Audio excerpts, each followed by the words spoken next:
Salam yoldaşlar, hər vaxtınız xeyir. Hədəf DQT suallarının izahlarına davam edirəm. DQT 9-un A variantı suallarına baxmışdıq. İndi də B variantının suallarına nəzər yetirirəm. Mexaniki rəqslər və dalğalar, test B.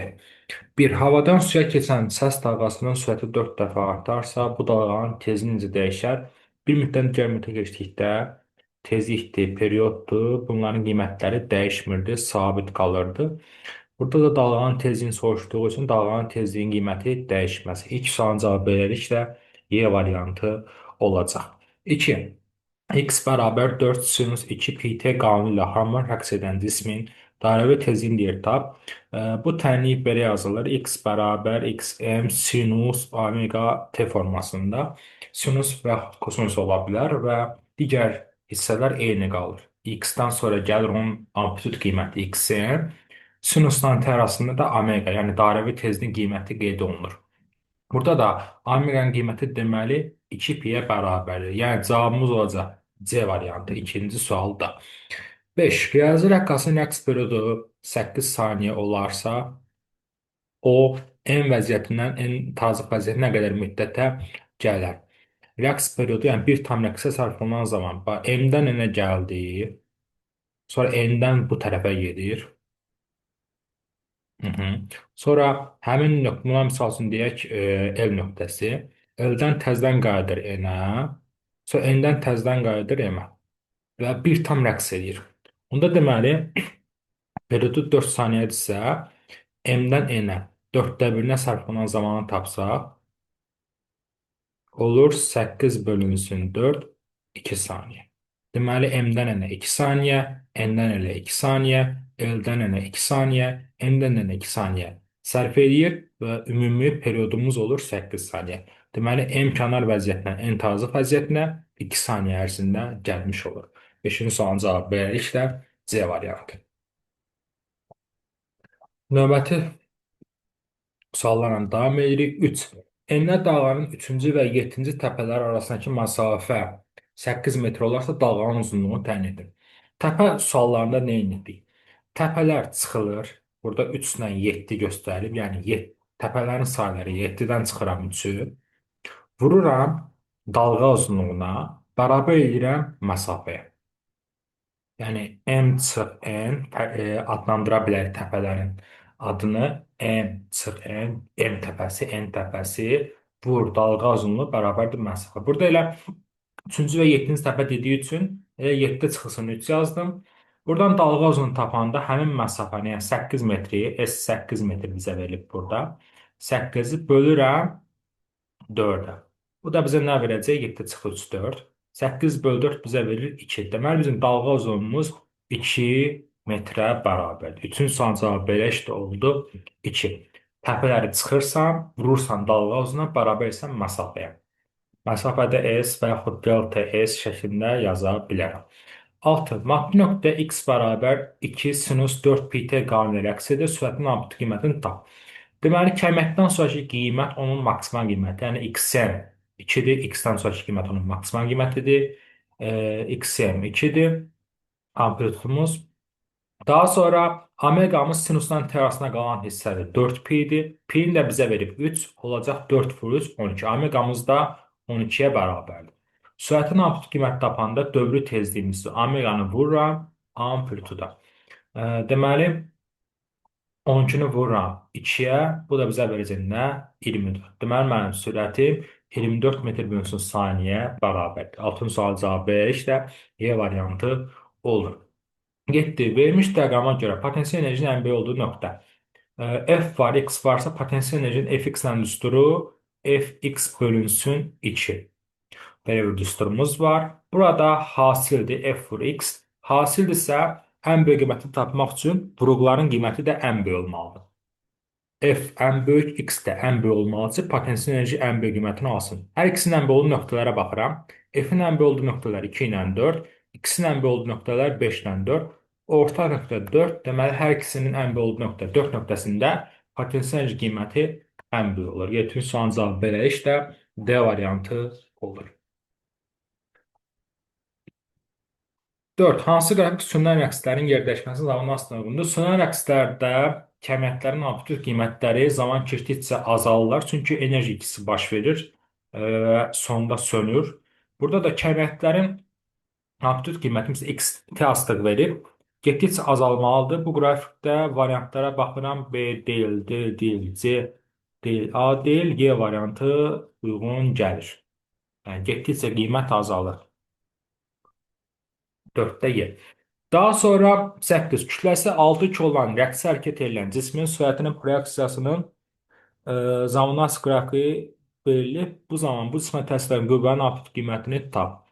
Deməli uşaqlar, burada təcilin absolut qiymətini tapanda sürətin absolut qiymətini vururam dairəvi tezliyinizə. Burada da sürətin absolut qiyməti 8, yəni kəməkdən sonraki qiymət dedi ki, bu maksimal qiymətidir, 8-dir. Omeqamızda kosinusdan terasına qalan 10-dur. Deməli, təcilin absolut qiyməti 80-dir. Qüvvənin absolut qiymətini tapanda, FM-i tapanda kütləni vururam təcilin absolut qiymətinə. Kütlə 6-dır, təcilin absolut qiyməti oldu 80, 6-nı vuranda 80 olur nə? 480. Deməli, qüvvənin absolut qiyməti 480 Newtona bərabərdir. 8 sualın cavabı belə işdə B variantı olur. İlk səhifəmizə nəzər yetirdik. İkinci səhifəmizə nəzər yetiririk və 9 sualdan davam edirik. Sənə deyir ki, dalğa uzunluğu təyin ilə verilmiş qrafikə görə. Məsafəni verib bizə burada 4 gedişlə tapırdıq. Yəni periodda necə zaman qrafikində 4 gedişlə tapırdıqsa, dalğa uzunluğunda bu məsafədə 4 gedişlə tapacağıq. Yəni sıfırdan maksimala qalxıb 1 gediş, maksimaldan sıfıra düşüb 2 gediş, sıfırdan maksimala düşüb 3 gediş, maksimaldan sıfıra qayıdıb 4 gediş. Yəni 4 gedişin sonunda dalğa uzunluğu qiyməti nə oldu? 4 metr oldu. Yəni sıfırdan 4-ə gəldi, dalğa uzunluğu qiyməti oldu 4 metr. Deməli cavab oldu 9 sualda B variantı. Növbəti parta baxsaq, 1 gediş, 2 gediş, 3 gediş, 4 gediş. 4-dən 8-ə gəldi. Dalğa uzunluğu qiyməti yenə oldu 4 metr. 8-dən çıxdıq, yenə qiymət 4 metrdə qaldı. 12 aşağıdakı təmsillərdən hansında səsin tonu ən böyükdür? Səsin gördüyü amplituddan, səsin tonu isə tezlikdən asılıdır. Burada da tezliklərə baxıram. Yəni sinusdan terasına, kosinusdan terasına qalan omega, elə tezlik. Burada 4 pi'dir, burada 2 pi'dir, burada 6 pi'dir, burada pi'dir, burada da 10 pi'dir. Yəni tezlikdir, dairəvi tezlikdir. Bunlar onsuz dost qardaşdırlar. Tezliyin qiyməti böyük olduqda omeqanın qiyməti də böyük olur. Yəni biri böyük olanı digəri də böyük olur.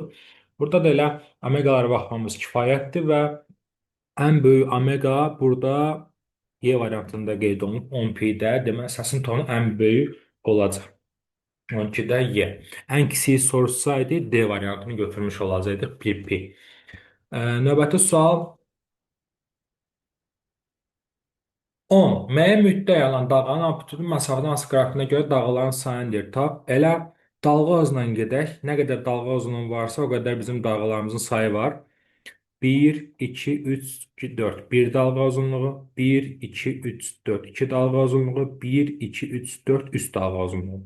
Deməli, bizim dalğalarımızın sayı 3-ə bərabərdir. Onun son cavabı belə işdə C variantı olur. 13. Rəqs edən cismin kinetik enerjisi onun potensial enerjidən 4/2 olan anda sürəti necə hesablanır? Deməli, kinetik enerji potensial enerjidən 4 dəfə kiçikdir. Bunda potensial enerji kinetik enerjidən 4 dəfə böyük olur. Tam enerji nəyə bərabərdir? Potensial plus kinetik. Burada yerinə qoyanda tam enerji bərabərdir. Potensialın yerinə qoyuram 4y kinetik. Üzərinə gəlirəm y kinetiki. Olur 5y kinetik. Deməli, tam enerji kinetik enerjinin maksimal qiymətidir. Yəni, kinetik enerjinin düsturundan istifadə edəcəyik burada.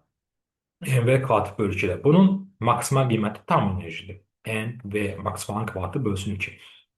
Yerinə qoyanda M və maksimalın kvadratı bölü 2 bərabərdir 5 MV kvadratı bölü 2-yə. 2-lər getdi, M-lər getdi. Qaldı burada nə? V-nin kvadratı bərabər 5V kvadratı. Hər tərəfdən kvadratı atanda olur V-nin bərabərdir kök altında 5V. Deməli, buradan da V-ni tapanda sürəti, amplitude qiyməti bölürəm nəyə? Kökdə 5-ə. Deməli, cavab olacaq 13-cü sualda A variantı. Növbəti suala nəzər yetiririk. Aha. 11-də deyir ki, sənə AT qrafikini vermişəm. Input zaman qrafikini tap deyir. Deməli dostlar, burada təcil mənfi kosinus yəni A bərabərdir mənfi AM kosinus omega t. Təcil nəyə bərabərdir? Sürətin zamana görə törəməsinə. Yəni hansı tənlikdən törəmə tapsaq bizə verəcək bu ifadəni. Yəni AM kosinus omega t mənfi. Sinusdan törəmə tapanda kosinusdur, kosinusdan törəmə tapanda mənfi sinusdur. Deməli, burada sürət bərabərdir. Deməli, VM sinus olacaq yoxsa kosinus olacaq? Deməli, arkadaşlar, burada mənfi sinus olar. Əgər biz bunu mənfi sinus omega t yazsaq və buradan tərəmə tapsaq, olacaq nə? Mənfi Vm qalır yerində. Sinus omega t-də omega vurulur əmsalla. Sinusun tərəməsi kosinusdur. Bu bizə verir mənfi Vm omega Am-dir, kosinus omega t. Yəni bu ifadəyə gəlir. Deməli, sürət tənliyi belədir. Mənfi sinusoiddir. Sürət tənliyi mənfi sinusoiddirsə, onda impuls tənliyi də mənfi sinusoiddir. Yəni P bərabər MV-dir. Onda olacaq bu M vur Vm sinus omega t təbii ki mənfisi ilə mənfi M vur Vm, yəni kütləni vuranda sürətin amplitude qiyməti bizə verir impulsun amplitude qiymətini. Deməli, qrafik olacaq mənfi sinusoid. Yəni cavab olacaq 11-ci sualda mənfi sinusoid hardadır? A variantında qeyd olunur. Ümumiyyətlə, sürət rəqsləri, təcil rəqsləri sürət rəqslərini fazaca pi/2 qədər qabaqlayır. Bununla da gedə bilərik qısaca. Deməli, təcil rəqsləri sürət rəqslərini fazaca pi/2 qədər qabaqlayır. Burada da təcil rəqslərini belə verib, onda sürət rəqsləri, impuls rəqsləri belədirsə, buradan bir pi/2 qədər bunu qabağa atsam, təzyin qrafikına gəldimi? Gəldi. Deməli, doğru cavabı almış olduq. 11 sualın cavabı belə işdə A variantı olur. Növbəti suala keçirik. Yəni, mənfi sinusoiddir. Mənfi sinusoidin törəməsi mənfi kosinsoid. Bəli.